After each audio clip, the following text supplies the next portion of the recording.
오늘은 창세기 6강이고요. 6번째 시간이고요. 노아 홍수입니다.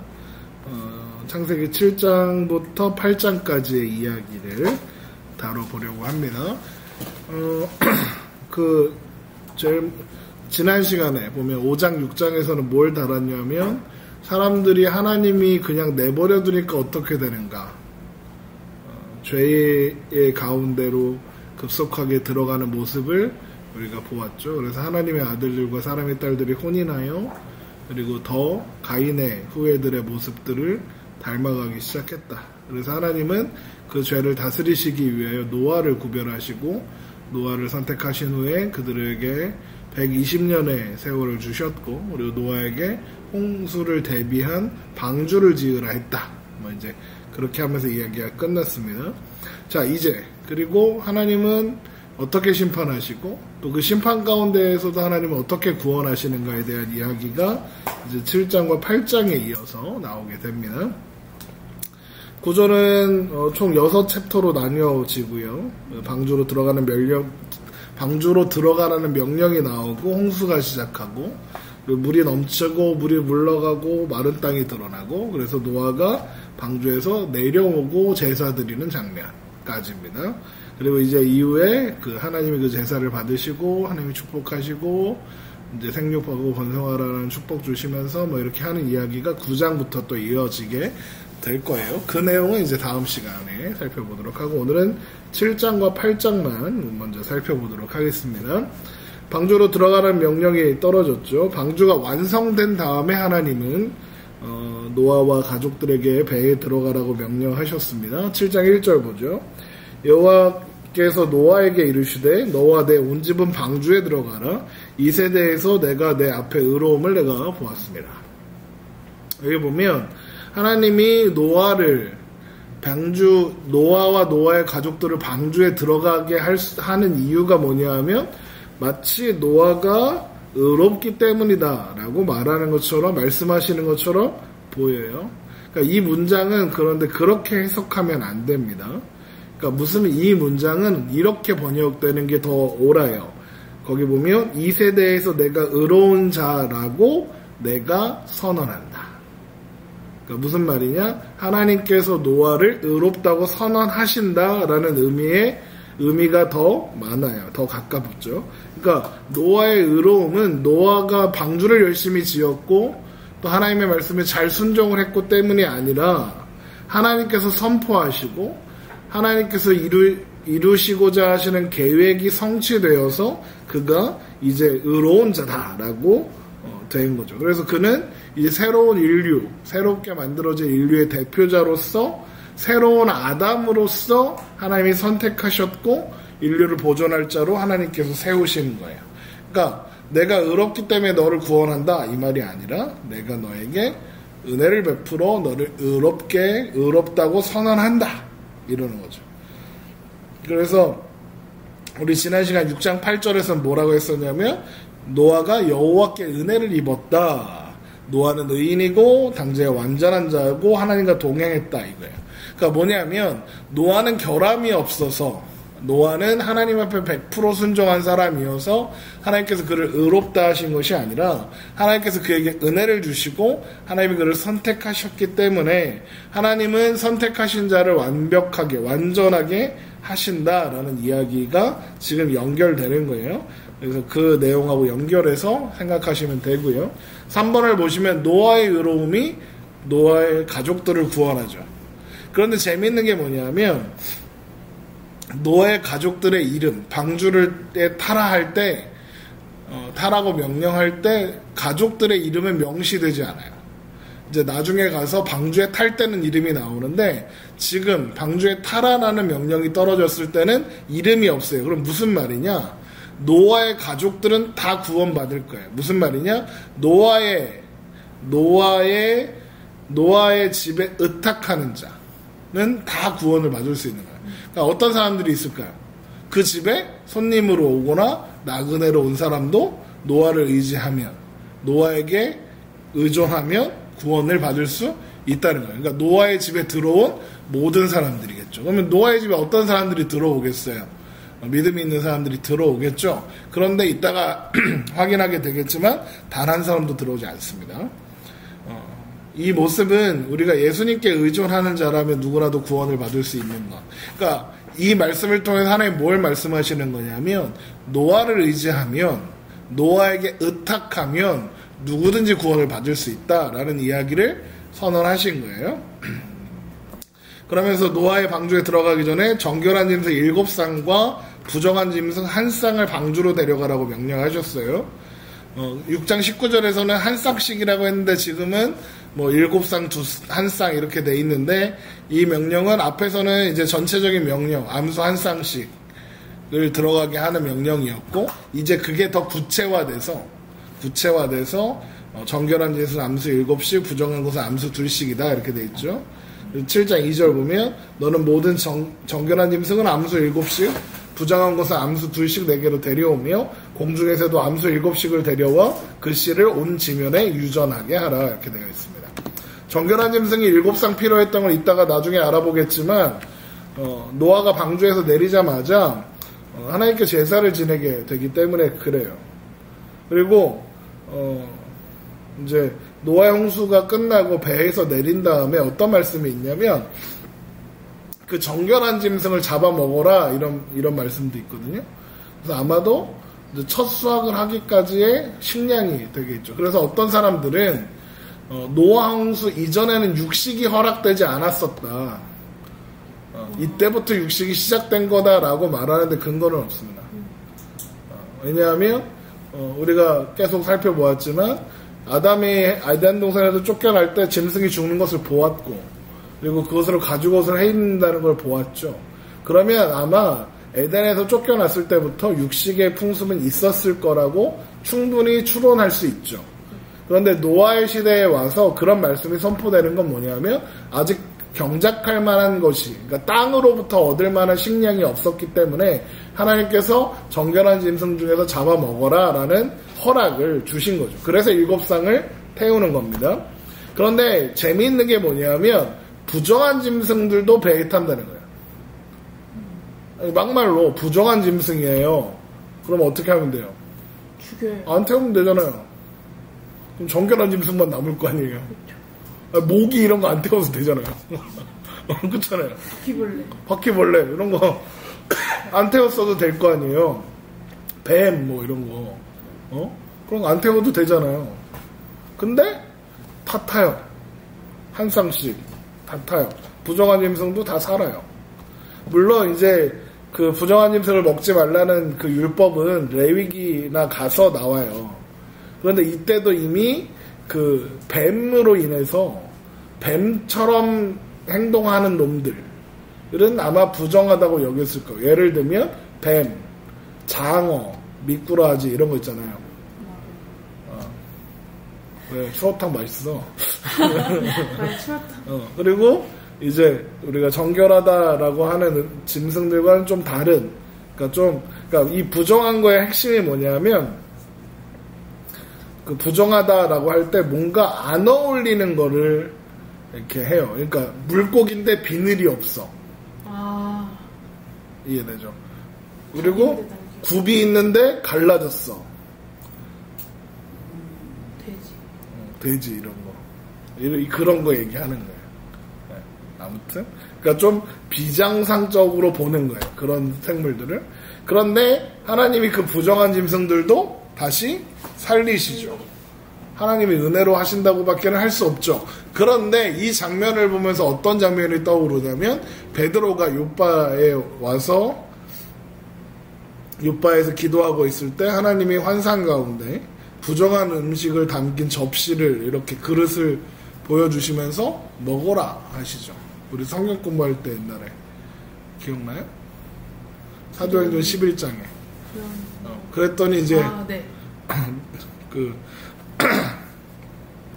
그랬더니 못 먹어요. 그랬더니 주님이 먹어. 내가 정하다 하는데 네가 뭔데 부정하다 해 라고 했죠. 그래서 고넬료라는 사람 그 환상을 끝나고 고넬료라는 사람이 보낸 사람들이 와서 베드로를 청해서 자기네 집으로 데려가서 이방인에게 처음 복음이 전해지고 고넬료가 성령을 받고 믿게 되는 사건이 있잖아요. 그러니까 그 사건을 떠올리는 거예요. 그러니까 부정한 짐승들이 구원을 받는다는 것은 뭘 보여주는 거냐면 하나님은 자격 없는 자에게도 구원을 베푸시는 분이시다. 그것을 알 수 있는 거죠. 그래서 이방인인 우리가 이스라엘 백성들이 아닌 우리들이 구원받을 수 있었다는 거죠. 하나님의 은혜로.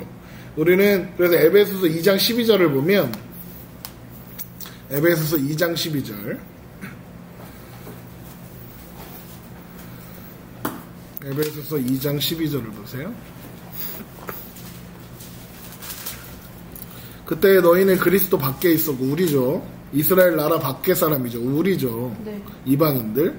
약속의 언약들에 대한 외인이요 세상에서 소망이 없고 하나님도 없는 자였죠. 네. 이런 사람들을 가리켜 뭐라고 했냐면 부정한 자라고 했단 말이에요. 13절 이제는 전에 멀리 있던 너희가 그런데 어떻게 됐습니까? 그리스도 예수 안에서 그리스도의 피로 가까워졌느니라. 하나님과 화목하게 되었고 우리도 하나님의 백성이 영적인 아브라함의 백성들이 될 수 있는 거죠. 그러니까 그래서 이방인들 가운데 구원받은 사람들은 더 그 은혜에 감격하여 하나님 앞에 나아갈 수밖에 없음을 보여주는 거죠. 노아의 홍수는 이제 배에 타라 하고 나서 7일 후에 일어납니다. 7장 4절 보면 지금부터 7일이면 내가 40주야를 땅에 비를 내려 내가 지금 모든 생물을 지면에서 쓸어버리리라 그래요. 지금부터 일주일 후에 이제 40일 밤낮으로 비가 내릴 거예요. 이 40은 성경에서 긴 시간을 상징하는 숫자로 많이 사용되거나 또는 새로운 시작을 의미할 때 사용되고도 합니다. 새로운 시작. 예를 들면 이삭이 40살에 결혼해요. 모세가 애굽에서 40년 살다가 40이 되는 해에 광야로 나가죠. 그래서 거기서 40년 살죠. 80살까지. 그리고 나서 80살이 되어서 출애굽의 지도자가 되어서 돌아오죠. 그렇게 40으로 그리고 출애굽에 40년을 지내죠. 그리고 죽습니다. 그런 거죠. 또 이스라엘의 정탐꾼이 가나안을 며칠 동안 정탐했죠? 모르나요? 처음 들어보나요? 40일 동안 정탐했죠. 네. 지금 이스라엘이 광야 생활을 몇 년 했죠? 40년을 했죠. 그러니까 40년은 40이라는 숫자는 어떤 새로운 시작을 의미하는 숫자. 그래서 이 40일 동안 비 오는 이 일이 그냥 멸망의 사건이 아니라 무언가 새로운 일을 시작하는 일이라는 것을 보여주는 장면입니다. 자, 7장 5절을 보면 노아가 여호와께서 자기의 명하신 대로 다 준행하였다. 이렇게 되어 있습니다. 노아는 아주 긴 세월 동안 복잡하게 살아왔죠. 네. 그런데 그거를 그냥 단 한마디로 압축해서 다 준행했다. 이렇게 되어 있죠. 그러니까 노아가 한 일에 대해서 언급이 없다는 얘기는 뭐냐 하면 그 모든 일이 하나님의 은혜 가운데 된 일이다. 그러니까 노아가 잘해서 된 것이 아니다. 바울의 고백이 떠오르죠. 내가 나 된 것은 오직 하나님의 은혜로 된 것이라. 내가 다른 사도들보다 더욱 힘썼으나 자랑할 수 없음은 내가 은혜로 말미암아 이 자리에 있기 때문이다라고 고백했던 것이 생각나야 합니다. 자, 홍수가 시작될 때 7장 6절 홍수가 땅에 있을 때 노아가 600세였습니다. 홍수는 노아가 601세에 끝나서 1년 11일 동안 지속됩니다. 그래서 요거 날짜에서 좀 이따 하고요. 그래서 8장 13절을 한번 보세요. 8장 13절을 보면 자 600세에 비가 시작했는데 601년 첫째 달 1월이죠. 네. 그 달 초하룻날 1일이죠. 땅 위에서 물이 거치기 시작했어요. 그리고 또 노아가 방주 뚜껑을 열고 보니까 물이 거치는 걸 보죠. 그리고 나서 둘째 날 21의 날 둘째 달이 언제예요? 2월 21에는 27일 그러니까 땅이 말라서 이제 홍수가 맞춰짐을 보여주는 거죠. 어쨌든 하나님의 말씀하신 대로 노아와 그 가족들은 그대로 다 실행해요. 그게 이제 7절부터 9절입니다. 보세요. 노아는 아들들과 아내와 며느리들과 함께 홍수를 피하여 방주에 들어갔고 여기가 중요한데 보세요. 아들들과 아내와 며느리들이잖아요. 이 며느리 아들들도 그렇고 며느리들도 그렇고 그리고 아내도 그렇고 이름이 없죠. 네. 그렇죠. 그러니까 이 사람들은 누구 때문에 구원받는 거예요? 노아 때문에 구원받는 거죠. 노아는 누구 때문에 구원받는 거예요? 하나님 때문에. 하나님의 은혜로 말미암아 구원받는 거죠. 8절 보면 정결한 짐승과 부정한 짐승과 새와 땅에 기는 모든 것은 하나님이 노아에게 명하신 대로 암수둘씩 노아에게로 나와 방주로 들어갔다. 혹시 왜 다르지? 이런 생각이 들 수도 있어요. 앞에는 정결한 짐승 얘기했잖아요. 계속 암수 한 쌍씩이었어요. 지금 여기 정결하다 부정하다 구분이 없죠. 그러니까 모든 짐승이 짝을 이루어 들어갔다는 거죠. 이 모습을 보면서 생각했죠. 아, 방주도 커플들로 가득하구나. 봐봐요. 사람들도 노아 아내 아들들도 며느리랑 다 같이 들어갔잖아요. 네, 커플. 네. 거긴 천국이니까 지옥이라 하지 맙시다. 어쨌든 모든 짐승들이 노아에게 나와 방주로 들어가는 기록은 하나님께서 동물들을 아담에게 데려와 이름을 짓게 하셨던 것을 떠올리게 한다. 아담은 이름을 지었고 노아는 보호하죠. 아담과 노아의 상황은 비슷한 점이 많이 있습니다. 그래서 제가 아담과 노아의 비슷한 점을 쭉 써놨어요. 첫 번째, 아담이 세상에 있기 전에 물이 덮여 있었죠. 생각나요? 네. 태초에 하나님이 천지를 창조하시느냐, 빛이 있으라 블라블라 하다가 땅이 이제 물만 있을 때 위에 물 아래 물로 나누시고 이렇게 했었죠. 그런데 이제 아담은 하나님의 형상으로 창조되었잖아요. 그렇죠? 근데 노아도 하나님의 형상이라는 언급이 9장 6절에 또 나옵니다. 하나님과 동행하였다는 것으로 알고 있고요. 아담은 동물의 이름을 지어주었고 노아는 동물을 보존했어요. 두 사람 모두 생육하고 번성하고 땅을 다스리라는 명령을 추가적이 뭐냐면 이렇게 점친적으로 이렇게 쌓아갔다 똑같은 말을 반복했다 이런 말이에요. 두 사람 모두 땅을 경작합니다. 두 사람 모두 동일한 범죄의 패턴을 따라가죠. 아담은 먹었죠. 노아는 마셨죠. 그리고 죄의 즉각적인 결과가 뭐였죠? 벌거벗은 거였어요. 그렇죠? 두 사람 모두 다른 사람이 옷을 입혀줬습니다. 다른 존재가.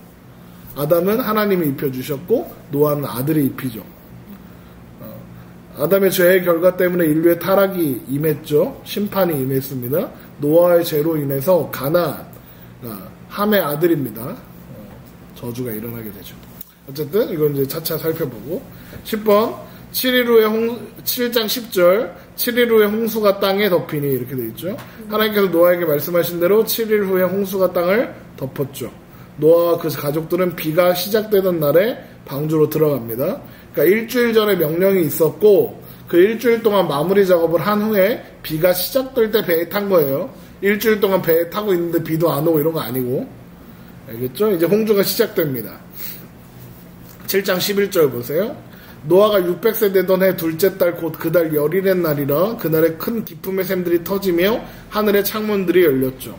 홍수의 물이 큰 기품들의 물이 터지고 하늘의 창문이 열려서 나왔다 이렇게 되어 있습니다. 그런데 보세요. 이 물이 나오는 곳이 1장 6절에서 봤던 위에물 아랫물이라는 걸 알 수 있어요. 여기 보면 큰 기품의 샘들 이게 뭐냐면 쉽게 생각하면 지하수인 거예요. 그 땅에 있던 물들 그게 터져 나왔죠. 밑에 있는 물들이 터져 나오는 거예요. 그런데 하늘의 창문이 열렸죠. 네. 그래서 쏟아져 내리죠. 그러니까 지금 물의 근원이 그 위아래에 있다는 것을 알 수 있죠. 네. 그러니까 그래서 창조과학자들이 노아홍수 이전에는 대기권에 수층이 있었을 거다. 그래서 걔네들 1000년 가까이 산 거다. 그런데 수층이 없어지니까 사람들의 수명이 급격히 줄어든 거다. 뭐 이렇게 보기도 합니다. 왜냐하면 실제로 물은 자외선 그리고 이제 나쁜 그런 감마선 이런 거 다 막아준다고 해요. 물이 사라지니까 우주로부터 오는 온갖 나쁜 그 전자파랄까 이런 것들이 사람을 생명을 줄여들었다 이렇게 주장하는 분들도 있습니다. 과학자들이 알아서 하겠죠. 자, 홍수는 노아가 600세 되던 해 2월 17일에 시작됐습니다. 그리고 601세 되던 해 2월 27일에 땅이 말랐습니다. 7장 11절 보세요. 노아가 600세 되던 해 둘째 달 11일 날 17일이죠. 네. 2월 17일에 시작되었는데 601세 되던 날 2월 17일에 끝났습니다. 네. 그러면 1년 11일이죠. 네. 근데 재밌는 게 뭐냐면 이게 음력이에요. 음력이에요? 음력이면 1년이 354일이래요. 음력으로 354일이래요. 네. 그러면 354 더하기 11은 350? 340. 아무튼 합치면 365일이 돼요. 잠깐만. 354 더하기 11. 365. 뭐네? 잠깐만. 이건가 보다 그러면. 아무튼 계산을 잘못했어요. 그러니까 365가 돼요. 합치면. 이따가 다시 설명할게요. 그러면 총 지금의 날짜 계산으로 보면 1년 동안 비가 온 거다. 이렇게 생각하면 됩니다. 노아와 그 가족들을 제외하고 다른 사람들은 그날 어떻게 뭐 하고 있었을까요? 그냥 똑같은 하루를 시작했겠죠. 네. 하늘에서 비가 내리기 시작했을 때 비가 오네 라고 생각했을 겁니다. 그래서 예수님이 노아의 때처럼 임자가 예수님이 오시는 날도 그러할 거다. 그들은 노아의 방주에 들어가던 날까지 먹고 마시고 장가가고 시집가고 있으면서 모르고 있다가 홍수가 나서 다 망했다. 이 말씀이 있어요. 예수님 오시는 날도 그러하다라는 말씀이 있죠. 주님의 날이 멀지 않았습니다. 그 날이 곧 올 거고, 그런데 그 불신자들은 노아의 홍수를 통해서 교훈을 얻지 못했습니다. 심지어 노아의 홍수는 가짜라고까지 해요. 너희들이 믿는 건 가짜라고 해요. 그리스도교는, 기독교는 망해야 한다고 해요. 하지만 교회는 망하지 않을 겁니다. 왜요? 예수님께서 붙잡고 계시기 때문이죠. 그래서 베드로후서 3장 5절을 보세요.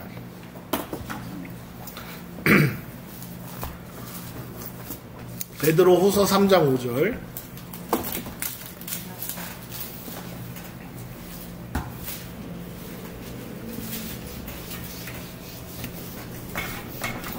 베드로후서 3장 5절. 거기 이런 말씀이 있죠. 이는 하늘이 옛적부터 있는 것과 땅이 물에서 나와 물로 성립된 것도 하나님의 말씀으로 된 것을 그들이 일부러 잊으려 함이로다. 이로 말미암아 그때 세상이 물이 넘침으로 맹렬. 노아의 홍수 얘기하는 거죠. 네. 이제 하늘과 땅은 그 동일한 말씀으로 불사르기 위해. 이제는 그때는 물이었는데 이제 뭘 나온대요? 불로 온대요. 불사르기 위하여 보호하신 바 되어 경건하지 아니한 사람들의 심판과 멸망의 날까지 보존하여 두신 것이라. 지금 너희들 지금 하나님 안 믿고 예수님 안 믿고 복음 안 듣고 까불고 있는데 영원히 살 것처럼 그러고 있는데 하나님이 지금 참고 계시는 거야. 이제 불로 심판할 날이 올 거야. 정신 차려. 그런데 불신자들은 노아의 홍수에서 교훈을 얻지 못하고 있는 거죠. 비는 40일 밤낮 주야를 내렸죠. 7장 12절입니다. 40주야를 비가 땅에 쏟아졌더라. 이렇게 돼 있죠. 그리고 총 150일 동안 땅에 넘쳤다. 이렇게 돼 있습니다. 7장 24절에 물이 150일을 땅에 넘쳤더라. 자, 비가 내려서 물이 차는 시간이 40일 걸렸고요. 그리고 물이 가득해서 유지되는 기간이 150일이에요. 네. 그러니까 보세요. 그럼 합쳐서 150일인 거예요. 물이 차요. 40일 지났죠? 그리고 150일 될 때까지 며칠 지난 거예요? 110일 지난 거예요. 110일 동안. 네. 이해되죠? 네. 그 얘기예요. 이거 왜 그런 거냐? 아니 190일이어도 되지 않아요? 이렇게 생각할 수도 있겠죠? 근데 이게 왜 아니냐면 7장 11절에 보면 노아가 600세 되던 해 둘째 달 그달 11일 날에 2월 17일이죠. 하늘에 창문이 열리고 비가 내렸잖아요. 8장 4절을 보세요. 8장 4절을 보면 일곱째 달, 그러니까 그 다음에요. 일곱째 달, 그 달 11일의 날에 17일에 아라랏산에 걸려요. 걸려서, 그러니까 이제 물이 빠졌다는 걸 보여준 거죠. 그러니까 아라랏산에 걸렸다는 게 무슨 뜻이겠어요? 물이 더 이상 가득 차 있지 않다는 얘기잖아요. 이해되죠? 그러니까 물이 가득 차 있던 기간은 2월 17일부터 7월 17일 몇 개월이에요? 5개월. 150일. 이해되죠? 네, 그래서 150일을 40일 비온 기간도 포함시킨 거예요. 자, 하나님은 노아와 그의 가족들 그 모든 짐승들이 종류대로 방주에 들어가니까 하나님이 문을 닫으십니다. 문 닫는 게 하나님이 하시는 일이에요. 네. 보세요. 7장 13절. 곧 그날에 노아와 그의 아들 셈과 함과 야벳과 노아의 아내와 세 며느리가 다 방주로 들어갔고 그들과 모든 들짐승이 그 종류대로 모든 자축들이 그 종류대로 땅에 기는 모든 것이 그 종류대로 모든 새가 그 종류대로 무릇 생명의 기운이 있는 육체가 둘씩 노아에게 나와 방주로 들어갔으니 들어간 것은 모두 암수라 커플 가득 하나님이 그에게 명하신 대로 들어가매 여호와께서 그를 들여보내시고 문을 닫으시죠. 하나님 밖에서 문을 닫으셨어요. 무슨 뜻이냐? 방주에 탄 사람들을 내가 책임진다 라는 뜻인 거예요. 심판의 날이지만 구원의 날이기도 한 거죠. 그런데 그분의 이름이 뭐예요? 여호와로 선포돼요. 봐봐요. 앞에는 하나님이 그에게 명하신 대로 들어가매 라고 해놓고 문을 닫는 분을 뭐라고 불러요? 여호와라고 불러요. 왔다 갔다 하고 있죠. 이해되죠? 하나님이 봐봐요. 여호와라는 단어는 거기 제가 조그맣게 써놨죠. 그림이요. 이게 여호와라는 단어거든요. 여호와라는 말이에요. 근데 원래는 히브리어는 이게 밑에 있는 게 모음이에요. 이게 모음이거든요. 모음이 없어요. 그냥 이렇게 써요. 그러면 어떻게 하는, 그러니까 알파벳으로 그냥 A, B, C 이렇게 써 있는 거예요. 그럼 이거 읽어야 돼요. 근데 물론 영어에는 그게 있잖아요. 모음이 있잖아요. 한글로 합시다. 기역, 리을, 봐봐요. 읽어야 돼요. 원형. 그래. 그렇게 읽는 거예요.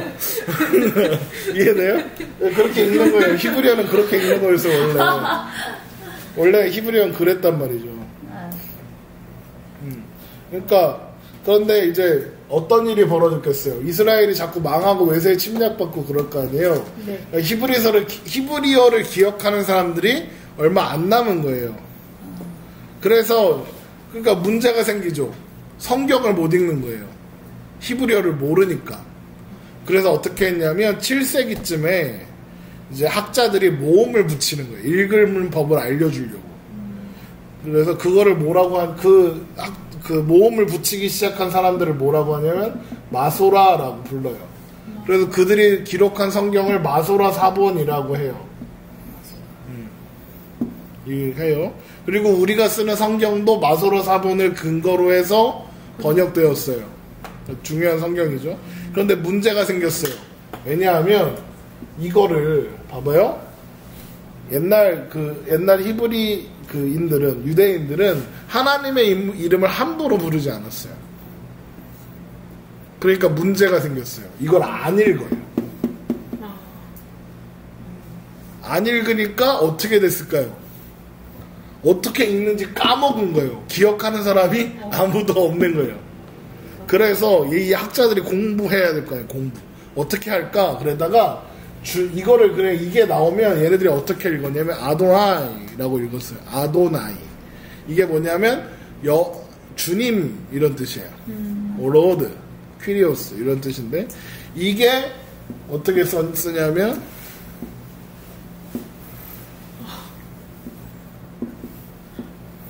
이게 이제 이게 아도나이거든요. 아도나이예요. 그런데 보여요? 그래서 어떻게 했냐면 이게 하나님을 뜻한다는 건 알아요. 근데 어떻게 읽는지 모르니까 여기 있는 모음을 그대로 가져다가 여기다 붙였어요. 그랬더니 여호와라고 발음이 된 거예요. 이해되죠? 그러니까 여호와는 여호와라고 부르는지 몰라요, 우리는. 그럼 실제 이스라엘 사람들이 여호와라고. 여호와를 야훼라고. 이게 야훼예요. 야훼, 여호와 이렇게 불리는 이름이죠. 그런데 어떻게 부르는지 모른다. 그래서 여호와라는 말은 그때 만들어진 거다. 7세기에 가서. 그럼 여호와라는 이름의 뜻이 뭘까요? 출애굽기 3장에 가면 스스로 있는 자다. 그게 여호와예요. 자존하는 자다. 스스로 있는 자다. 이게 영어로 하면 I am who I am이에요. 나는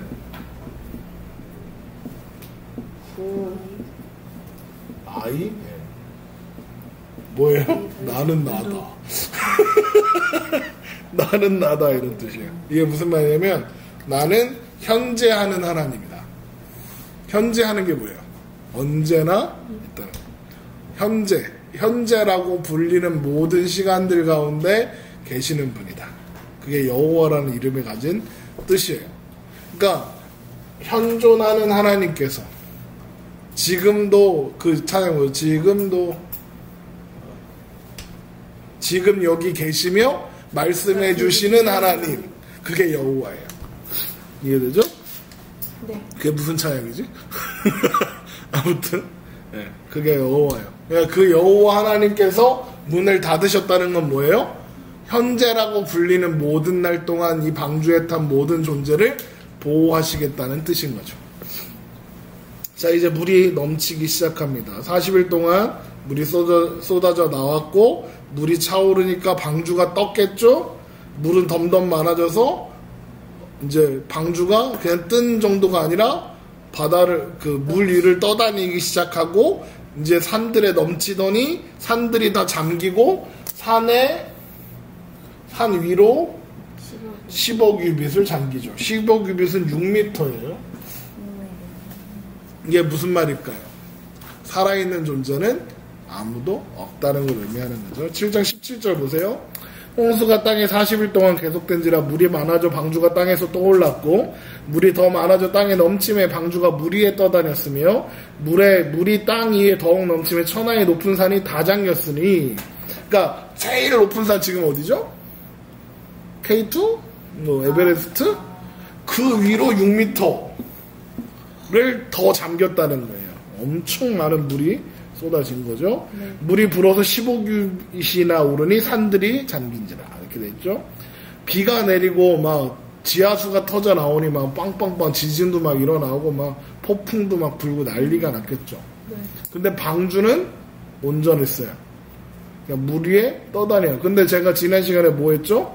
방주에는 운전할 수 있는 장치가 아무것도 없다 했잖아요. 네. 그냥 떠다니는 거예요. 바람이 불면 이쪽으로 갔다가 파도가 치면 또 저쪽으로 갔다 이랬을 거 아닙니까?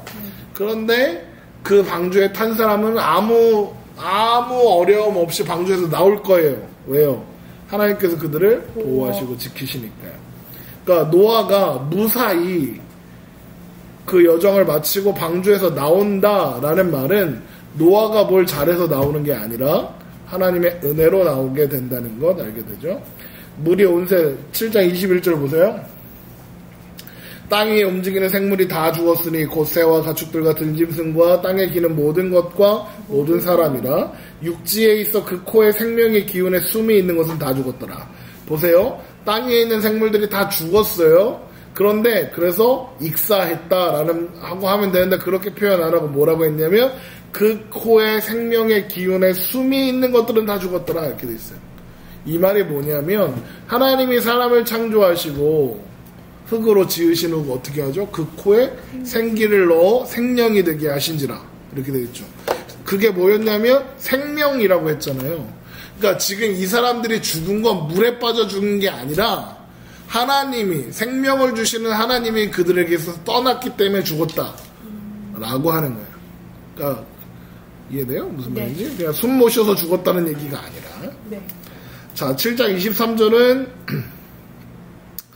홍수 사건을 요약하면서 이렇게 말하죠. 지면의 모든 생물을 쓸어버리시니 곧 사람과 가축과 똑같은 말 반복하는 거예요. 네. 가축과 기는 것과 공중에 세 가지라 이들은 땅에서 쓸어버림을 당하였으되 오직 노아와 그에 함께 방주에 있던 자들만 남았더라. 이렇게 되어 있죠. 봐봐요. 여기 남았더라 이 말은 직역하면 남겨졌다라는 뜻이에요. 남겨졌다는 거하고 남았다라는 건 좀 어감이 다르죠. 네. 남겨진 건 누가 남긴 거잖아요. 네. 남은 건 뭔가 내가 해서 남은 것 같잖아요. 그렇죠? 근데 남겨졌어요. 누가 남기셨죠? 하나님이 남기신 거죠. 그러니까 노아의 가족들이 노아로 인해서 구원받고 노아가 하나님에 의해서 구원받고 구원은 다 내 힘으로 받는 게 아니라는 것을 여기서 알 수 있어요. 소돔과 고모라에 살던 롯이 왜 구원받았죠? 하나님이 아브라함을 생각하사. 롯의 가족들은 같이 구원받죠. 왜 구원받죠? 하나님이 아브라함을 생각해서 롯을 구하기로 하셨으니까 롯의 가족들도 구원을 받는 거예요. 이해되죠? 우리는 어떻게 구원받았죠? 예수님을 통해서 구원받았죠. 물이 총 세상에 넘친다는 총 150일이죠. 아까 날짜 계산했었죠. 네. 물이 150일을 땅에 넘쳤더라. 7장 20절 이렇게 되어 있습니다. 8장으로 넘어가서 하나님은 8장 1절 하나님이 노아와 그와 함께 방주에 있는 모든 들짐승과 가축들 기억하사 하나님이 바람을 땅 위에 불게 하심에 물이 줄어들었고 이렇게 됐죠. 네. 하나님이 노아를 기억하셨어요. 봐봐요. 노아를 기억하셨다는 말은 뭐냐면 노아에게 하신 언약을 기억하셨다는 뜻이에요. 노아와 하신 언약이 뭐죠? 내가 너를 통해서 생명을 보존하겠다 라는 약속이죠. 그러니까 그 약속을 기억하는 거예요. 하나님의 약속은 뭐예요? 방주에서 영원히 사는 게 아니라 생명을 보존하고 새로운 인류를 시작하는 것. 하나님이 그 언약을 기억하신 거예요. 근데 하나님이 기억하셨다 이러니까 하나님이 막 비 내리고 막 그러는 동안 하나님 잠깐 까먹었다가 아 맞다 노아 있었지 이런 거가 아니라 이런 게 아니라 하나님이 늘 기억하셨죠. 근데 기억했다 이 말은 뭐냐면 때가 이르렀다라는 뜻이에요. 이런 비슷한 표현이 출애굽 직전에 이스라엘 백성들에게도 나와요. 출애굽 2장에 보면 출애굽 직전에 이스라엘 백성들이 하나님을 찾았나요? 안 찾았어요. 힘들어 죽겠다고 아우성만 쳤어요. 그런데 그 말씀에 백성들이 힘들어 아우성을 쳤더라라고 해놓고 어떻게 돼 있냐면 하나님이 그들을 기억하셨는데 기억하셨다 그냥 끝나는 게 아니라 하나님이 아브라함과 이삭과 야곱에게 하신 언약을 기억하셨다. 그 약속은 뭐겠어요? 가나안에서 하나님의 땅에서 영원히 행복하게 안식을 누리며 살게 하시겠다라는 말씀이죠. 그러니까 그 약속을 기억하사 애굽에 있는 백성들을 돌아보셨다. 이게 그 출애굽에 있는 이야기인데, 그러니까 그 이야기인 거예요. 하나님이 사람에게 세우신 하나님의 언약을 기억하사 돌이키시고 구원하시고 하나님의 일을 이루시는 거예요. 하나님은 신실하다. 신실이 뭐죠? 약속하신 것은 반드시 이루신다. 하나님이 땅에 바람을 불게 하셨고 바람이 땅을 말리기 시작했죠. 여기서 과학 원리도 하나 알 수 있죠? 바람이 불면 물이 마른다. 네. 너무 쉬운 거죠. 어쨌든 하나님은 그런데 봐봐요. 물이 계속 쏟아져 오고 있으면 바람이 분다 한들 안 마르죠. 그래서 하나님이 제일 먼저 하는 일이 뭐냐면 물을 멈추시는 거죠. 8장 2절에 깊음의 샘과 하늘의 창문이 닫히고 깊음의 샘과 하늘의 창문이 닫혔죠. 그리고 하늘에서 비가 그쳤죠. 하나님이 비도 주시고 비도 가져가시고 그런 거죠. 이제 물은 임무를 마치고 물러갑니다. 점점 줄어들어서 7월 17일에는 방주가 아르라산에 걸립니다. 걸렸다는 것은 아직 물이 가득 차 있지만 이제 산봉우리들은 나오기 시작했다는 뜻인 거죠. 걸렸습니다. 멈췄고 그리고 나서 주변에 있는 봉우리들도 그러니까 아마 이 아라라산은요 거기 표 있죠 표. 네. 보면 아라라산은 산 하나가 아니에요. 산맥 같은 거예요. 산맥 같은 거. 그래서 산들이 막 있어요. 그러니까 지금 방주는 어디 걸렸을 거냐면 아라라산이 있는 그 산 동네 중에 제일 높은 데 걸렸겠죠. 그리고 나서 높은 데 걸려 있으니까 낮은 데까지 물이 빠지면 낮은 산들이 보이기 시작했겠죠. 그 얘기 하는 겁니다. 8장 3절 보세요. 물이 땅에서 물러가고 점점 물러가서 150일 후에 줄어들고 일곱째 달 곧 그 달 열이 된 날 방주가 아르랏산에 머물렀으며 물이 점점 줄어도 열째 달 곧 그 달 초하룻날에 산들의 봉우리가 보였죠. 여기 보면 아르랏산은 터키 지금 현재는 터키에 있는 산으로 추정하고요. 그리고 그 근처에 아마 이제 에덴 동산도 있었을 거고 뭐 이렇게 추정합니다. 자, 8장 4절에 보면 아라랏산에 머물렀다라는 단어가 히브리어 누아으라는 단어가 쓰였는데 이게 안식하다라는 단어랑 같은 의미입니다. 노아의 뜻 봐봐요. 누아으 노아 비슷하죠 발음이. 다른 단어예요. 근데 같은 뜻을 가집니다. 그러니까 노아가 누아으 했다. 약간 이게 언어 유희 같은 거예요. 현옥이가 현옥이 했다. 뭐 이런 느낌인 거죠. 노아 안식했죠. 방주가 드시어 안식을 얻었죠. 노아의 아버지 라멕이 기도했잖아요. 이 아이를 통해서 세상이 안위를 위로를 얻기 원한다 했잖아요. 그 기도가 이제 이제 이루어지게 된 거죠. 땅이 처음으로 나타나면부터 땅이 완전히 마르는 데까지는 5개월 정도가 걸립니다.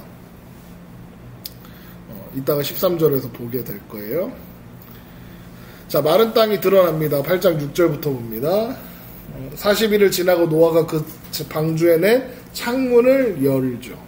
자, 여기 재밌는 게 나오는데요. 봐봐요. 물이 줄어들고 있죠.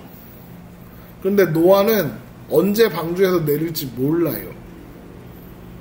하나님이 아무 말도 안 하시네요. 그렇죠? 하나님이 야 이제 지금 이제 150일 지났잖아. 그러니까 이제 한 300일 정도만 지나면 250일 정도만 지나면 될 거야. 이렇게 얘기하실 수 있잖아요. 근데 얘기 안 해주세요. 그렇죠? 그래서 어떻게 하냐면 창문을 열고 보는 거죠.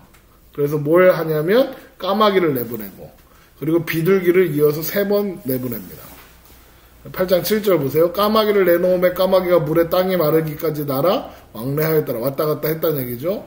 그가 또 비둘기를 내어와 지면에서 물이 줄어들었는지 알고자 하매 온 지면에 물이 있으므로 비둘기가 발붙일 곳을 찾지 못하고 방주로 돌아와 그에게로 오는지라 그가 손을 내밀어 방주 안을 자기에게 받아들이고 또 7일을 기다려 다시 비둘기를 방주에서 놓음에 저녁 때에 비둘기가 그에게 돌아왔는데 그 입에 감람나무 새 잎사귀가 있는지라 이에 노아가 땅에 물이 줄어든 줄 알았으며 또 7일을 기다려 비둘기를 내놓음에 다시는 그에게 돌아오지 아니하였더라. 그러니까 노아는 지금 땅의 상태를 가늠하기 위해서 새들을 계속 보내고 있는 거죠. 그렇죠?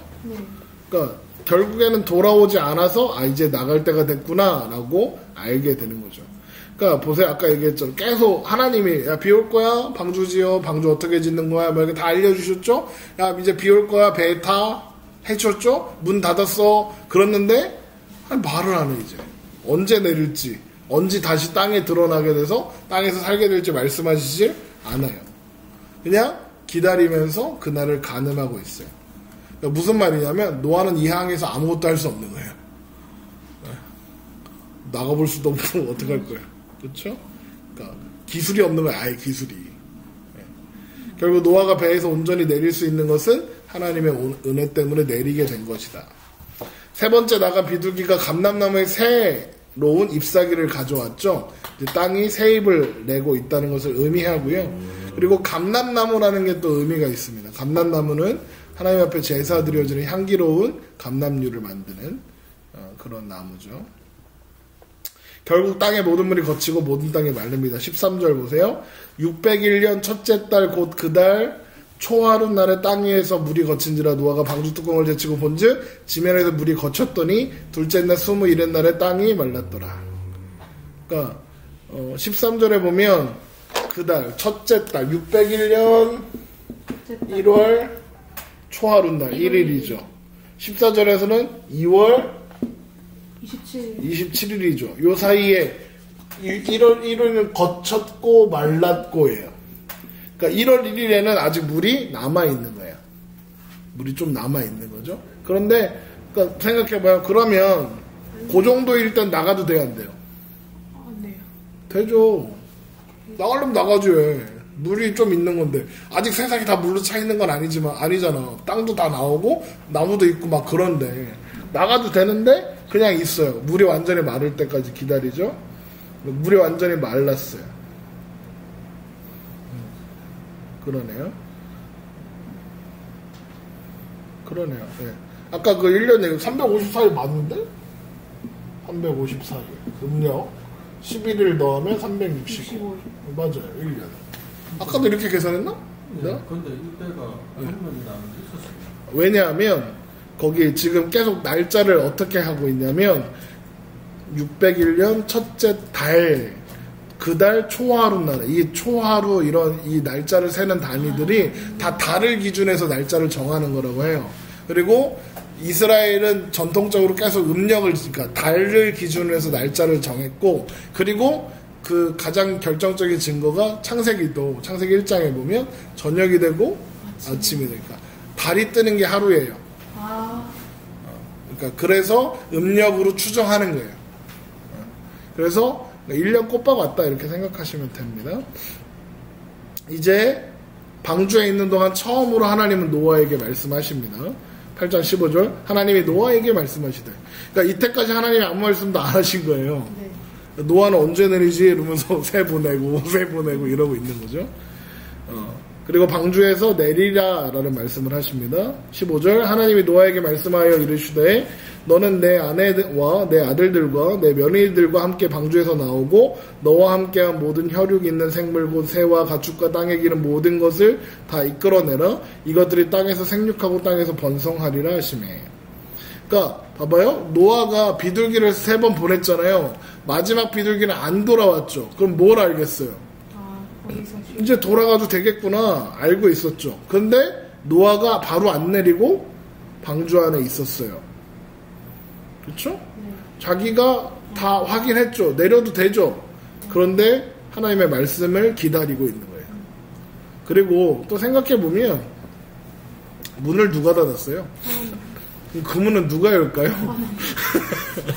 그래서 못 내린 걸 수도 있어요. 자, 노아는 하나님께서 주신 말씀을 그대로 실행합니다. 18절 노아가 그 아들들과 그 아내와 그 며느리들과 함께 나왔고 땅의 동물 곧 모든 짐승과 모든 기는 것과 모든 새도 그 종류대로 방주에서 나왔더라. 이 재밌는 게 뭔지 아세요? 노아의 방주 안에서 육식동물들이 참았어요. 다른 짐승 안 잡아먹고 어떻게 참았어? 방법? 그래서 노아의 방주를 작은 천국이라고도 하는 거예요. 이사야 말씀에 어린이가 독사굴에 손 놓고 어린 양이 타자들과 함께 뛰놀며 하는 말씀이 있잖아요. 그러니까 노아는 잠시 에덴이 회복된 거예요. 에덴 동산에서 그랬잖아요. 이해돼요? 그러니까 노아랑 아담은 연결점이 많아요. 자, 노아가 새로운 땅에 발을 내딛고 제일 먼저 한 일이 뭐냐? 제단을 쌓고 제사를 드리는 겁니다. 8장 20절 보세요. 노아가 여호와께 제단을 쌓고 모든 정결한 짐승과 모든 정결한 새 중에서 제물을 취하여 번제로 제단에 드렸죠. 이는 노아의 신앙 고백입니다. 하나님께서 홍수에서 우리를 건져 주셨다 이렇게 돼 있죠. 그러면서 여기 하는 제사가 뭐냐면 번제예요. 번제는 주로 속죄를 위한 제사로 많이 지내집니다. 속죄. 그래서 이제 어떻게 하냐면 배를 자르고 이렇게 해서 드리는 거죠. 다 태워 드리는 거예요. 그런데 이 번제의 의미는 뭐냐면 하나님이 내 죄를 용서해 주셨으니 내가 감사하며 기쁩니다 라는 뜻이에요. 그래서 번제를 드릴 때는 기쁨으로 드려요. 그래서 속죄가 아니라 기쁠 때도 번제를 드려요. 기쁜 일이 있으면. 그래서 그걸 뭐라고 하냐면 자원제라고 해요. 자원제. 내가 원해서 드리는 제사. 내가 기뻐서 드리는 제사. 그러니까 번제의 동기는 뭐예요? 기쁨인 거예요. 하나님이 노아를 무사히 방주에서 내리게 하셨음을 기쁨으로 감사합니다. 이런 거죠. 이해되죠? 네. 자, 그런데 하나님이 그 제사를 받으시는데 어떻게 받으셨냐면 향기를 받으셨다 그래요. 8장 21절 여호와께서 그 향기를 받으시고 그 중심에 이르시되 내가 다시는 사람으로 말미암아 땅을 저주하리 아니하리니 이는 사람의 마음이 계획하는 바가 어려서부터 악함이라 내가 전에 행한 것 같이 모든 생물을 다시 멸하지 아니하겠다 말씀하시죠. 여기 보면 향기는 레하흐 리호아흐입니다. 히브리어죠. 번역하면 기쁘시게 하는 향기예요. 자, 봐봐요. 번제를 어떤 마음으로 드렸죠? 기쁨으로 드렸죠. 그래 하나님은 어떻게 그 기쁨의 제사를 어떻게 받으셨죠? 기쁨으로 받으셨죠. 그 얘기하는 거예요. 이해됐죠? 네. 그런데 왜 그래서 니오아흐라는 말은 누아흐라고 같은 말이에요. 같은, 그래서 안식. 그러니까 하나님이 안식을 주셨다. 이런 향기가 되는 거죠. 하나님이 노아의 제사를 받으시고 이제 내가 다시는 사람으로 말미암아 땅을 저주하지 않겠다. 모든 생물을 다시 멸하지 않겠다라고 해요. 무슨 말이죠? 그런데 재밌는 말이 표현이 있어요. 사람이 마음이 계획하는 바가 어려서부터 악하대요. 무슨 말이에요? 홍수가 인류를 멸망시켰지만 인성은 못 바꿨어요. 홍수 이후에도 사람들이 여전히 악할 거예요. 어려서부터 그 마음의 계획이 악해요. 그런데 하나님은 새로운 시작을 뭘로 시작했죠? 용서로 시작하셨어요. 하나님은 계속해서 사람들이 심판받을 정당할 이유가 있음에도 불구하고 하나님은 그렇게 행하지 않겠다고 약속하셨죠. 벌 받아야 하는데 벌 안 받게 하시겠다 그랬어요. 그래서 그 칼빈 같은 사람은 우리는 매일 비를 맞아야 된다 이런 말씀이 있어요. 그런 말을 하게 됐어요. 무슨 말이에요? 매일 노아 홍수에 죽어야 된다 이런 얘기하는 거죠. 사람은 스스로 하나님 앞에 순종할 수 없죠. 그러나 하나님은 사람의 마음에 새 언약을 주시는 거죠. 용서하시겠다는. 그리고 새 마음을 도달하게, 새 살을 도달하게 하겠다는 약속. 우리 그 구원론 성경 공부할 때 새 언약에 대해서 내가 너희의 마음에 새 언약을 주어 내 마음에 기록하여 나는 너희의 하나님이 되고 너희는 내 백성이 될 것이다. 하신 새 언약의 약속. 그 약속이 이루어진 거죠. 사람들의 죄성에도 불구하고 자연세계는 계속 움직일 겁니다. 8장 22절 땅에 있을 동안에는 심음과 거둠과 심고 거두고 더위와 여름과 겨울과 낮과 밤이 쉬지 않는데 무슨 말이죠? 규칙적으로 예측 가능하게 움직일 거라는 거죠. 성과 악에 대한 사람들의 행동이 계절의 순환에 전혀 영향을 주지 않아요. 인간의 마음은 불규칙하지만 하나님은 세상과 그것의 순환을 규칙성 있게 운행하시는 거죠. 그러니까 자연 법칙도 누가 부여하시는 거예요? 하나님이 정하신 거죠. 근데 노아의 홍수 때는 자연 법칙이 무너졌죠. 물이 자기의 경계를 넘어 땅을 덮어버렸잖아요. 이해되죠? 그런데 홍수가 끝나고 하나님이 용서를 선포하시고 다시는 물로서 심판하지 않겠다는 이제 언약 나오고 내가 이제 사람으로 인해서 세상을 땅을 심판하지 않겠다는 말씀을 하시니까 이제 어떻게 되냐면 다 제자리로 돌아가는 거예요. 물은 물로 땅은 땅으로 이렇게 제자리로 돌아가게 된 거죠. 그렇게 이제 노아의 홍수는 끝나고 이제 하나님은 9장에서 노아와 새로운 언약을 맺으십니다. 그리고 그 언약의 내용을 쭉 보면 아담과 맺었던 언약과 비슷해요. 생육하고 번성하고 땅에 충만하라, 땅을 정복하라 이런 말씀들이 이어집니다. 그리고 육식이 허락돼요. 먹어라 이래요. 그래서 육식이 노아홍수에 아까 얘기했죠. 노아홍수 이후에 시작된 거라고도 하는데 어쨌든 그리고 나서 그 유명한 무지개 짠 하고 그리고 나서 노아가 술 먹고 뻗어갖고 벌거벗고 있으니까 함이 그거 이렇게 보고 형들한테 와서 왜 이렇게 있대요 그랬더니 노아가 그 얘기 듣고 일어나갖고 빡쳐가지고 조시하고 가나안을 심판해요. 가나안이 후에 가나안 족속들의 조상이 되는 사람입니다. 그래서 다 심판받아 죽어야 되는 거예요. 이해되죠? 어쨌든 이제 이후의 이야기들을 또 그렇게 살펴보게 될 거고요. 오늘은 여기까지. 질문 있으시면 하시고 또 교재 나누다가 돌아가면 좋을 것 같습니다.